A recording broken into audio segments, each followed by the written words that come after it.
Do you see something like that potentially happening?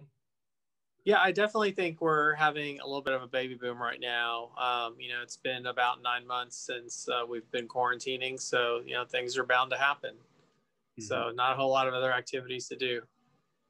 Yeah, and given that a little baby boom is happening, what type of steps have y'all taken? Like, could you see yourself like increasing personnel, things of that nature, to be able to adjust to it? Right. So our matrix, we actually adjust the personnel on a day by day basis, and we're seeing it to where a lot of our nurses are having to come in and work overtime to make those accommodations, as well as respiratory therapists and other support staff in the hospital. And would you say this has been kind of like one of the more challenging times to have a baby with us being, in a pandemic? Oh, most definitely. This has been an ordeal, I think, for everyone, especially the families. It's one thing for us healthcare workers, because this is something that we've gotten used to. But if you're a family member and you're on the outside looking in, it's when you have to come into the hospital, we've had to go through so many changes. For the longest time, you weren't allowed to bring in sometimes another family member or support person. So moms sometimes are coming in laboring, and dad can't make it in with them.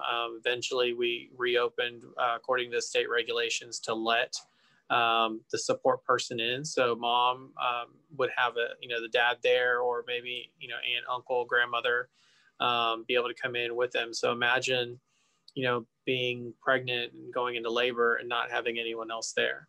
Or sometimes people are used to having the family waiting in the waiting room. We can't even let extra family members wait in the waiting room, much less say the siblings of little baby brother, little baby sister being able to be there waiting. You've got your 5-year-old that's waiting for their little sibling to be born, and they get to see the joy of that and share in that. And we haven't been able to do that. So that it's definitely has been very, very much trying. Another case would be where if a mom is COVID positive, they aren't allowed to see their babies if their babies have to go into the NICU. Those are, government regulations. And so we don't want to expose the other kids in the NICU to that. So those babies have to go in isolation. So there's been a lot of changes.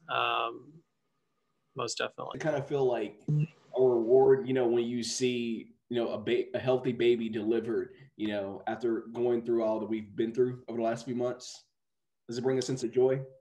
Yeah, absolutely. This is why we do what we do. We're here to take care of these babies as if they were our own. So when we have a sick baby, that we are able to manage to get through their course in the hospital, whether it be a few days or maybe even a few weeks or months, being able to get that baby home safely is its own reward, much less in a time like this, where we're also dealing with COVID and all the other problems that come with it. So, we've been very lucky in that the whole time that we've been here, even though we've had moms who were COVID positive, and those babies had to come into the NICU and be isolated. And we've had so many people around the hospital that have had COVID. We've been very lucky to not had any COVID spread in our NICU.